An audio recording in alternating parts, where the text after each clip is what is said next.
안녕하십니까? 예, 안녕하세요. 네. 자, 일단 문재인 정부의 경제 정책 기조로 대변됩니다. 소득주도 성장이라는 게 뭘까요? 비즈니스 프렌들이라는 말은 많이들 들어보셨을 겁니다. 예, 예.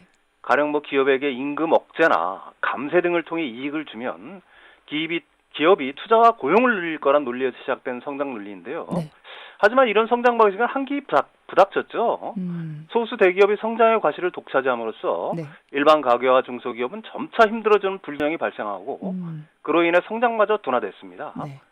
소득 주도 성장 혹은 임금 주도 성장론이라고 하는데요. 예. 이건 기존 성장론의 고질병인 저성장 불평등 구조 고착화라는 문제를 해결하기 위한 성장론을 말합니다. 네. 사실 이 국제노동기구가 2010년경부터 제안한 성장론으로 보수적이라는 평을 듣는 국제통화기금이나 OECD 등에서도 이 성장론을 갖다가 옹호하고 있죠.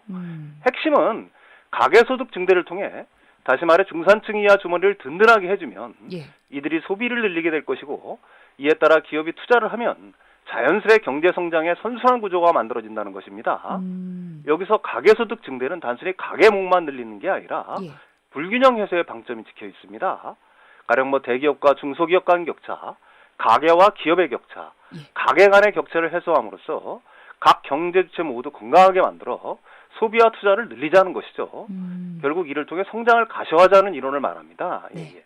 그러면 소득주도 성장, 가계소득을 증대시키는 방안으로 거론되는 것들은 어떤 게 있나요? 일단은 이제 두 가지가 있죠. 하나는 이제 재정 정책을 동원을 해서요. 예. 가령 저소득 계층이 있지 않습니까? 예. 저소득 임시직 일용직 계층에 대해서 정부가 재정 정책을 동원해서 직접적인 지원을 해주는 것과요. 하나는 이제 중산층 정도를 대상으로 해서 좋은 일자리를 늘리는 게 이제 하나의 방점이 될 수가 있는 거죠. 네. 근데 이제 현 정부가 어떻게 보면 실패라고 얘기할 수 있는 건 뭐냐면 바로 좋은 일자리를 만드는 것에 결국은 한계를 보이고 있다 이렇게 말씀드릴 수가 있겠죠. 예. 그렇군요. 소득주도 성장을 이야기할 때 청와대 장하성 정책실장이 거명이 됩니다. 이유는 뭘까요? 장하성 실장은 아시다시피 참여연대에서 예. 경제민주화위원회를 만들어 국내 최초의 경제민주화 시민운동을 주도한 사람입니다. 예.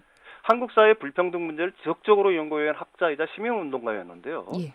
이런 경력으로 장하성 실장은 대기업 중심, 국가경제 중심의 정책 운용에서 사람 중심, 국민 중심으로 경제사회 정책을 변화시킬 것이라는 기대를 받아왔죠. 네. 그 결과 정책실장으로 임명된 것입니다. 실제로 장하성 실장은 현 정부의 소득주도 성장론을 입안하고 실행하는 핵심적인 인사라고 할 수가 있죠. 네.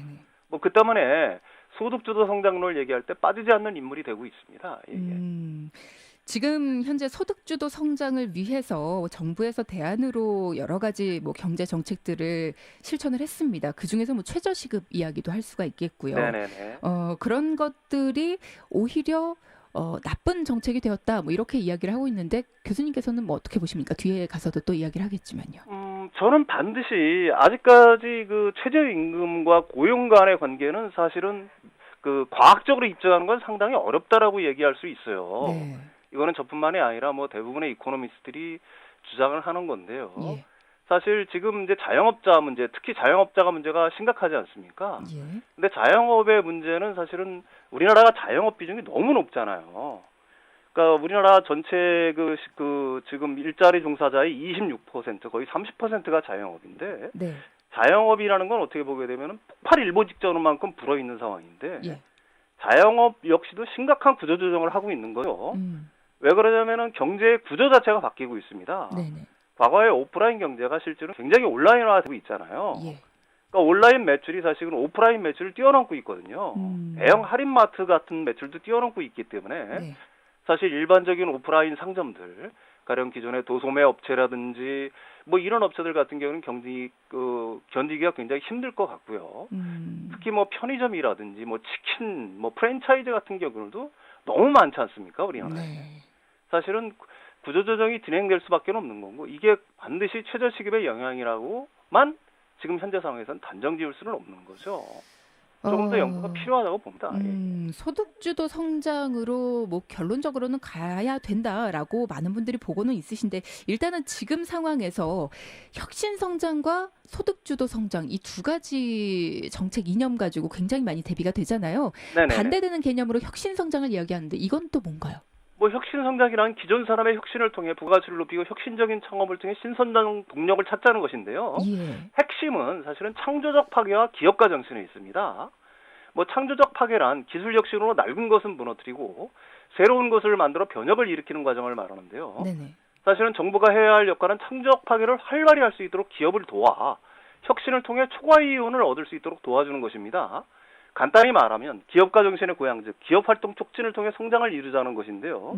단 아이폰이나 삼성전자처럼 창조적 파괴를 할 수 있는 능력을 가진 기업을 키우자는 것입니다. 네. 일반적으로 4차 산업혁명을 주도할 수 있는 혁신 기업을 키워 성장을 도모하자는 논리죠. 예. 네네. 그러면 친기업 정책, 그러니까 비즈니스 프렌들리와는 조금 다른 개념이라고 봐야 되나요? 어차피 기업을 도와주는 측면에서는 비즈니스 플랜들이라고 할 수가 있는데요. 예. 그게 이제 비즈니스 플랜들이라고 하게 되면은 기존의 어떤 산업, 뭐 무조건 어떤 그런 쪽에 이제 중점을 두는 방식이고 혁신 성장이라는 건 이 어떻게 보면 혁신을 일으킬 수 있는 기업들이 있지 않습니까? 아까도 네네. 말했지만 창조적 파괴를 이끌 수 있는 기업을 갖다가 중점적으로 도와주자. 이게 바로 이제 혁신 성장이죠. 예, 예. 네.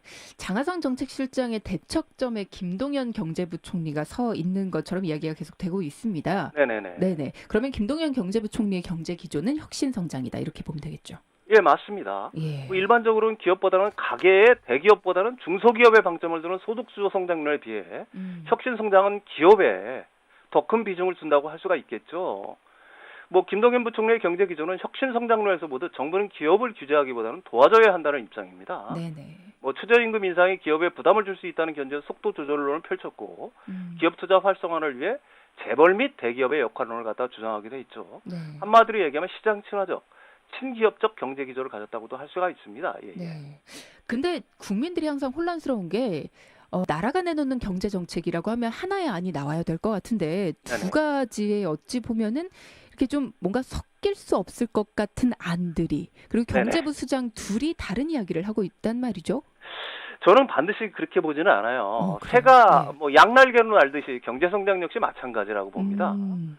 소득주도 성장을 주장하는 경제학자들 모두 혁신 성장이 중요하지 않다고 말하는 사람은 하나도 없어요. 네. 경제학자라면 성장의 중요성을 부인하는 사람은 하나도 없습니다. 네. 문제는 성장이 어디에 집중되고 음. 그 과실이 얼마나 공정하게 배분되는가에 있겠죠. 네네. 뭐 소득주도 성장이란 혁신 성장의 병폐에 대한 대안으로 나온 이론이기 때문에 네. 기업이 혁신을 통해 성장하고 그 과실이 공정하게 배분되도록 한다면 가장 이상적인 경제 모델이 될 수가 있겠죠. 뭐 중요한 건 경제민주화나 공정경제, 가계소득 증대 역시 성장의 일정 부분 기여를 분명히 한다는 것입니다. 그렇죠. 예. 예, 소득주도 성장의 핵심은 기존 성장을 통한 과실의 공정한 배분에 있어요. 따라서 부가 특정 계층 기업에 쏠리면 결국 공멸할 수밖에 없다는 당연한 논리에서 시작된 이론이기 때문에 소득주도 성장과 혁신 성장을 이분법적으로 반드시 또 반대되는 개념으로 바라보는 게 오히려 문제라고 할 수도 있을 겁니다. 예, 예. 양립할 수 있다라고 보시는. 당연히 같이 가야 그렇죠. 되는 거죠. 예, 예, 예. 자, 그러면 지금 정부는 추경을 통해서 일자리를 늘린다라고 보고 있습니다. 시간이 네. 많지는 않은데 일단 어떻게 보십니까? 뭐 지금 이 흐름. 추경을 통해 일자리를 늘릴 수는 있을 겁니다. 네네. 무엇보다 올 상반기에만 초과 세수가 19조 원에 달하는 등 재정 여력이 풍부한 상황이 그렇죠. 예. 단기적으로는 고용 쇼크 상황에 대해 정부가 적극적으로 일자리 창출해 나가는 것은 바람직하죠. 하지만 정말로 좋은 일자리, 안정적인 일자리는 추경만으로는 부족합니다. 네. 뭐 중요한 건 한국 경제가 처한 현 상황에 대한 직시가 필요하고요. 예. 긴급 대책도 중요하지만 장기적인 청사진이 반드시 필요한 단계라고 얘기할 수가 있겠죠. 예, 예. 그렇죠. 네네. 외국 같은 경우에는 뭐 장기적인 대책들 한 30년짜리 대책 뭐 이런 것들도 거시적으로 세우지 않습니까? 네네, 그렇습니다. 예. 우리 지금 어떤 대책 필요할까요?